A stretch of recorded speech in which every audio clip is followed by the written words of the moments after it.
బీజేపీకి లాభం జరిగేలా అసెంబ్లీ ఎన్నికల ముందు ప్రాథమిక నివేదిక, పార్లమెంటు ఎన్నికల ముందు మధ్యంతర నివేదిక, బీఆర్ఎస్ రజతోత్సవం జరిగేటప్పుడు తుది నివేదిక ఇచ్చిందని మాజీ మంత్రి హరీష్ రావు ఆరోపించారు. పోలవరం ప్రాజెక్టు కుప్పకూలితే ఎన్డీఎస్ఏ ఎందుకు విజిట్ చేయలేదని ప్రశ్నించారు. ఎన్డీఎస్ఏ ఎన్డీఏకు జేబు సంస్థగా మారిందన్నారు.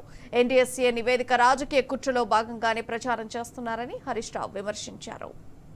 ఆ బ్యారేజ్ కూలిపోయింది వాళ్ళ హయాంలోనే. నేషనల్ డ్యామ్ సేఫ్టీ అథారిటీ ఆ కూలిపోయిన బ్యారేజ్ చూడడానికి వచ్చింది వాళ్ళ హయాంలోనే.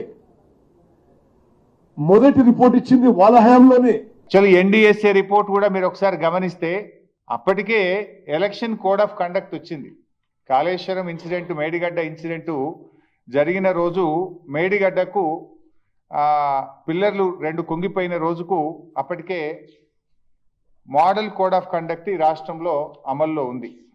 ఎందుకు ఈ మాట ఆ డేట్ చూస్తే ఒకసారి మనకు election model code of conduct ఎప్పుడు అమల్లోకి వచ్చిందంటే October 9th model code of conduct వచ్చింది. ఈ ఇన్సిడెంట్ జరిగిందేమో 21st October జరిగింది. కానీ మీరు గమనిస్తే ఏం జరిగింది, ఎన్డీఎస్ఏ ఎంత వేగంగా స్పందించిందంటే ఆనాడు అసెంబ్లీ ఎన్నికల ముందు బీజేపీకి లబ్ధి చేకూర్చే విధంగా ప్రిలిమినరీ రిపోర్టు ఎప్పుడు ఇచ్చింది, 1st November, అంటే జస్ట్ విత్ ఇన్ 1 వీక్ కూడా కాదు, ఇన్సిడెంట్ జరిగిన 2 రోజుల్లో వచ్చింది. 4 రోజుల్లోనే ప్రాథమిక నివేదిక ఇచ్చింది. అంటే అసెంబ్లీ ఎన్నికల ముందు ప్రాథమిక నివేదిక, పార్లమెంట్ ఎన్నికల ముందు మధ్యంతర నివేదిక, బీఆర్ఎస్ రజతోత్సవం జరిగేటప్పుడు తుది నివేదిక. ఇది రాజకీయం కాకపోతే ఏంది? నేను ఇంకో మాట అడుగుతున్నా. పోలవరం డ్యామ్ ఉంది, అది కడుతున్నది కూడా ఇదే NDSA. NDSA is nothing but CWC, CWC is nothing but NDSA.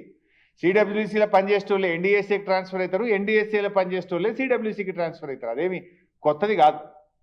అయితే మరి అదే ఎన్డీఎస్ఏ ఆధ్వర్యంలో కడుతున్న పోలవరం ప్రాజెక్టులో డయాఫ్రేమ్ వాల్ కానీ గైడ్ వాల్ కానీ కొట్టుకుపోయినాయి, కుప్పగూలిపోయింది పోలవరం ప్రాజెక్టు. మరి ఇప్పటి వరకు ఎన్డీఎస్ఏ ఎందుకు పోలవరం ప్రాజెక్టు విజిట్ చేయలేదు? పార్లమెంటు చేసిన చట్టము దేశంలో అన్ని రాష్ట్రాలకు ఒకటే ఉండాలి, అన్ని డ్యాంలకు అన్ని ప్రాజెక్టులకు ఒకే విధంగా ఉండాలి. ఇక్కడ తెలంగాణలో 2 పిల్లర్లు గుంగితే 3 రోజుల లోపల వస్తావు, 4 రోజుల లోపల రిపోర్ట్ ఇస్తావు. 4-5 ఏళ్ళైనా పోలవరంకు ఎన్డీఎస్ఏ పోదెందుకు, రిపోర్ట్ ఇయ్యదెందుకు? ఎందుకంటే కట్టిందే మీరు, డిజైన్ చేసింది ఎన్డీఎస్ఏ, కట్టింది ఎన్డీఎస్ఏ, కుప్పగూలింది ఎన్డీఎస్ఏ హయాంలో, ఎన్డీఏ హయాంలో. అందువల్ల అక్కడికి బోరు.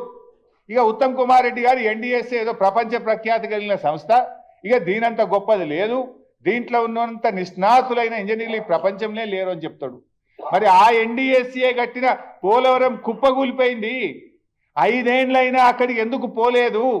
ఇది ఎందుకు నేను చెప్పాల్సి వస్తుందంటే ఎన్డీఎస్ఏ ఎన్డీఏ జేబు సంస్థగా మారింది. ఈ దేశంలో ఈడీ సిబిఐలను ఎట్లా వాడుతున్నారో ఎన్డీఎస్ఏను కూడా అదే పద్ధతిలో వాడుతున్నారనడానికి ఇది ఒక నిదర్శనము. అసెంబ్లీ ఎన్నికల ముందు ప్రాథమిక నివేదిక, పార్లమెంట్ ఎన్నికల ముందు మధ్యంతర నివేదిక, సిల్వర్ జూబ్లీ ముందు తుది నివేదిక.